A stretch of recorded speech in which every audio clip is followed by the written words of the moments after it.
নমস্কাৰ মই হেমন্ত কুমাৰ ৰয় আজিৰ ভিডিঅ'ত আমি আলোচনা কৰিম ইথিক্স পেপাৰখনৰ 2018 ৰ প্ৰশ্ন কাকত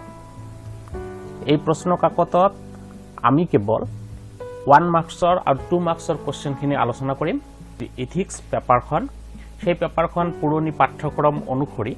পঞ্চম ষান্মাসিকৰ চতুৰ্থ কাকত হিচাপে আছিল কিন্তু বৰ্তমানৰ পাঠ্যক্ৰম অনুসৰি এই কাকতখন এখন কাকত থাৰ্ড সেমিষ্টাৰৰ ষ্টুডেণ্টৰ কাৰণে CBCS ষ্টুডেণ্টৰ কাৰণে এইখন এখন গুৰুত্বপূৰ্ণ কাকত কাৰণ আমি জানো CBCSৰ থাৰ্ড সেমিষ্টাৰৰ বৰ্তমানৰ কাৰণে তিনিখন কাকত আছে তিনিখন পেপাৰ আছে তাৰ ভিতৰত ইথিক্স এখন তো আজিৰ যি প্ৰশ্ন আলোচনা কৰিব যদিও এইটো পঞ্চম ষান্মাসিক আৰু তৃতীয় ষান্মাসিক উভয় ছাত্ৰ ছাত্ৰীৰ কাৰণে এইটো খুব গুৰুত্বপূৰ্ণ আজিৰ আলোচনাত আমি কেৱল 1 মাৰ্কছৰ কোৱেশ্চনখিনি আৰু 2 মাৰ্কছৰ কোৱেশ্চনখিনি আলোচনা কৰিম আৰু বাকি যিখিনি কোৱেশ্চন আছে সেই কোৱেশ্চনখিনি কেৱল এই ভিডিঅ'ত স্ক্ৰীনত দেখুৱাই যাম যদি কোৱেশ্চনখন এই প্ৰশ্ন কাকতখন যদি কোনোবা ছাত্ৰ ছাত্ৰীৰ প্ৰয়োজন হয় তেনেহলে ভিডিঅ'ৰ ডেসক্ৰিপচনত চাব এই ভিডিঅ'ৰ ডেসক্ৰিপচনত চাব তাতে ভিডিও লিংকটো দিয়া থাকিব তাৰ পৰা কোৱেশ্চন কাকত প্ৰশ্ন কাকতখন ডাউনলোড কৰি লব পাৰিব তো যি নহওক আজি আমি আলোচনা আৰম্ভ কৰো তো আজি এই এথিক্স 2018 ৰ এথিক্স পেপাৰখনৰ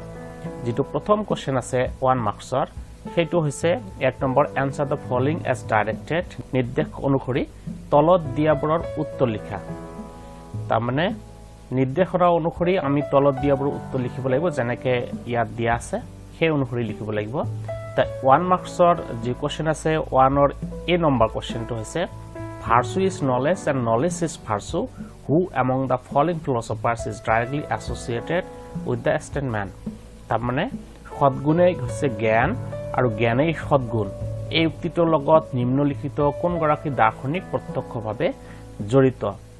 আমাৰ ইয়াৰ উত্তৰ হ'ব ইয়াত আছে সক্ৰেটিছ মুৰ আৰু আছে মিল বেনথাম আমাৰ ইয়াত উত্তৰ হ'ব সক্ৰেটিছ ঠিক আছে তাৰ পিছৰ যেটো কোৱেশ্চন আছে বি নম্বৰ 1 মাৰ্কছৰ B number question mention any one postulates of moral judgement নৈতিক বিচাৰৰ যিকোনো এটা স্বীকাৰ্য সত্য উল্লেখ কৰা আমি জানো নৈতিক বিচাৰৰ তিনিটা স্বীকাৰ্য সত্য আছে এটো বিচাৰ বুদ্ধি ইচ্ছাৰ স্বাধীনতা আৰু ব্যক্তিত্ব এই তিনিটাৰ যিকোনো এটা উল্লেখ কৰিলে হৈ যাব তাৰ পিছত সি নম্বৰ কোৱেশ্চন আন্তমূল্যৰ এটা উদাহৰণ দিয়া আন্তমূল্যৰ এটা উদাহৰণ ইন্ট্ৰিনজিক ভ্যালুজ জ্ঞানৰ মূল্য আন্তমূল্য জ্ঞানৰ মূল্য আন্তমূল্য জ্ঞান সম্পৰ্কে উদাহৰণ দিলে হ'ব বা ভাৰতীয় দৰ্শন অনুসৰি মোক্ষ মূল্য মানে মুক্তি বা মোক্ষৰ মূল্য আন্তমূল্য যদি জ্ঞান বা মুক্তি বা মোক্ষ আমি ইয়াৰ আন্তমূল্যৰ উদাহৰণ হিচাপে উল্লেখ কৰিব পাৰো তাৰ পিছত আছে D number question who among the following is the author of the book Principia Ethica মানে প্ৰিন্সিপিয়া এথিকা গ্ৰন্থখনৰ লিখকখন তলত উল্লেখ কৰা সকলৰ ভিতৰত কোন গৰাকী প্ৰিন্সিপিয়া গ্ৰন্থখনৰ লিখক ইয়াত অপচন দি আছে চাৰিটা অপচন দি আছে মৰিস সিলিক এটা মৰিস সিলিক আছে জি মুৰ আছে মৰিস সিলিক আছে এজেআৰ আছে আৰু জেস মিল আছে এৰ উত্তৰটো হ'ব জি ই মুৰ এটো উত্তৰ হ'ব তাৰ পিছৰ কোৱেশ্চনটো আছে E number who among the following is a psychological hedonist তলত উল্লেখ কৰা সকলৰ ভিতৰত কোন গৰাকী এক মনস্তাত্ত্বিক সুখবাদী ইয়াত চাৰিজন আছে এৰিষ্টটল আছে হবস আছে ৰুছ আছে আৰু সিজুইক আছে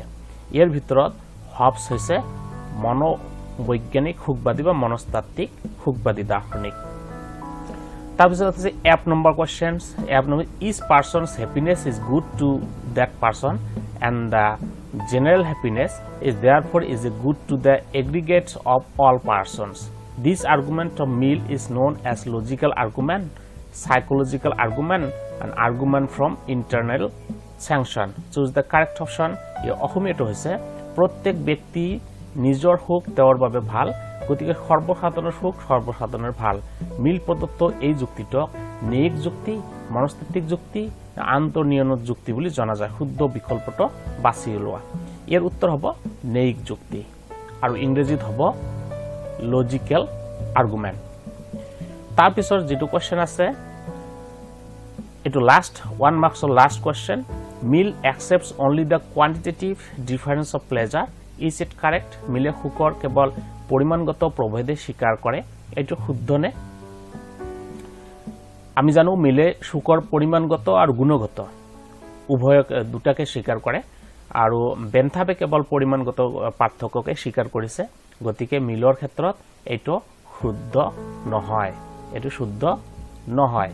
তেনেকে তাৰ পিছত যেটো কোশ্চেন আছে 2 মাৰ্কসৰ কোশ্চেন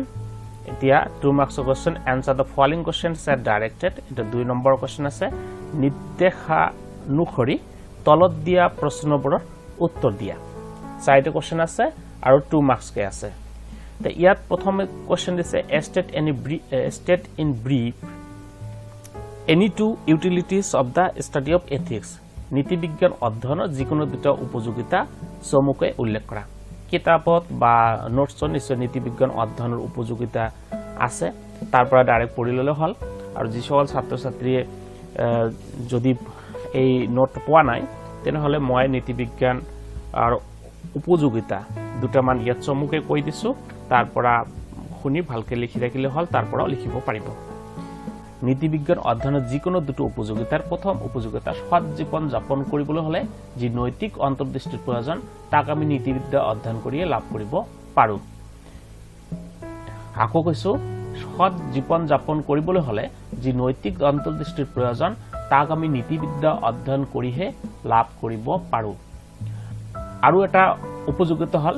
নৈতিকতাৰ জ্ঞান থাকিলে সমাজ তথা দেশ পৰিচালনাত সুবিধা হয় হয়তো সেইভাবে গ্ৰীক দাৰ্শনিক প্লেটোৱে সমাজ বা দেশ পৰিচালনা কৰাৰ ক্ষেত্ৰত দাৰ্শনিক ৰজাৰ ওপৰত অধিক গুৰুত্ব দিছে এই দুটাই যে লিখিব লাগিব তেনেকুৱা কোনো ধৰাবন্ধ নাই তোমালোকৰ যেটো সুবিধা এই নীতি বিজ্ঞান অধ্যয়নৰ উপযোগিতা তাৰ পৰা যেনেকৈ পাইছা তেনেকৈ লিখি দিলে হল যিকোনো দুটা লিখিব লাগে মেইনলি তাৰ পিছত আছে B number question what is non cognitivist or non-descriptivist mathematical theory অজ্ঞানবাদী বা অবর্ণনামূলক নৈতিক অধিনৈতিক মতবাদ মানে কি এই প্ৰশ্নটোৰ উত্তৰ হ'ব এনেকুৱা অধীনস্থ নীতিশাস্ত্ৰৰ যি মতবাদ অনুসৰি নৈতিক অৱধাৰণাৰ দ্বাৰা কেৱল বক্তা আৰু শ্ৰোতাৰ মনোভাৱ বা ভাৱনাক অভিব্যক্ত কৰা হয় তাক অজ্ঞানবাদ বা অবৰ্ণনামূলক নৈতিক মতবাদ বলা হয় এই মতবাদ অনুসৰি নৈতিক অৱধাৰণাৰ দ্বাৰা ব্যক্তিক কোনো কাৰ্য কৰিবলৈ বা নকৰিবলৈ আদেশ বা পৰামৰ্শ দিয়া হয় এইখিনি লিখি ললে হল তাৰ পিছত যেটো কোশ্চেন আছে মানে C number question match the following 4 pairs correctly তলত চাৰিটা কি দিয়া আছে মেচিং দিছে ইয়াত চাৰিটা অপচন দিছে চাৰিফালে আমি এটা লগত আন্তক মেচিং কৰিব লাগে তে প্ৰথম আছে এপিকিউৰাছ জেএস মিল তাৰ পিছত এৰিষ্টিপাছ বেনথাম এই চাৰিজন দাৰ্শনিকৰ নাম আছে আৰু ইফালে আছে মতবাদৰ নাম ইফালে আছে দাৰ্শনিকৰ নাম আৰু ইফালে আছে মতবাদৰ নাম গতিকে আমি ইয়াত দাৰ্শনিকৰ লগত মতবাদৰ নাম কেইটা মিলাব লাগিব কোনজন কোনটো মতবাদ সমৰ্থন কৰে বা কোনটো মতবাদ আগবঢ়াইছে তো প্ৰথমে এপিকিউৰাছ কোন মতবাদ আগবঢ়াইছে এপিকিউৰাছ আগবঢ়াইছে মাৰ্জিত আত্মসুখবাদ জেএস মিল আগবঢ়াইছে মাৰ্জিত পৰসুখবাদ আৰু এৰিষ্টিপাছ আগবঢ়াইছে এৰিষ্টিপাছৰ লগত মিলিছে অমাৰ্জিত আত্মসুখবাদ আৰু বেনথাম হৈছে অমাৰ্জিত পৰসুখবাদ ঠিক আছে এইটো হৈছে মেচিং শুদ্ধ matching distinguish between intrinsic and extrinsic value আন্তমূল্য আৰু বাহ্যিক মূল্যৰ মাজত পাৰ্থক্য নিৰ্ণয় কৰা ইয়াৰ পাৰ্থক্যটো এনেকৈ হ'ব আন্তমূল্যৰ ক্ষেত্ৰত বস্তু এটা নিজে নিজে মূল্যবান অৰ্থাৎ বস্তুটোৰ নিজস্ব মূল্য আছে কিন্তু বাহ্যিক মূল্যৰ ক্ষেত্ৰত বস্তু এটা নিজস্ব কোনো মূল্য নাই বস্তু এটা অন্য কোনো মূল্যবান বস্তুৰ লাভৰ উপায় স্বৰূপে মূল্যবান অৰ্থাৎ অন্তমূল্যৰ শতমূল্য আছে কিন্তু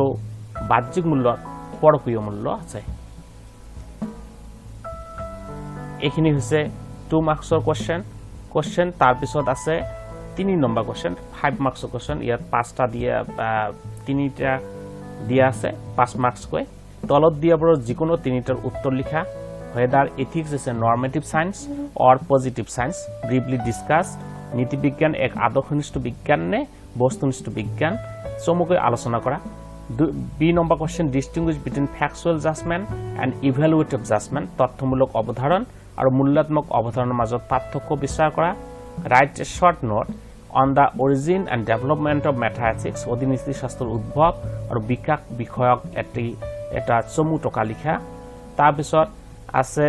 D number question do you think that psychological hedonism is the basis of ethical hedonism justify your answer মনোবৈজ্ঞানিক সুখবাদ নৈতিক সুখবাদৰ ভিত্তি বুলি ভাবানে যুক্তিসন্মত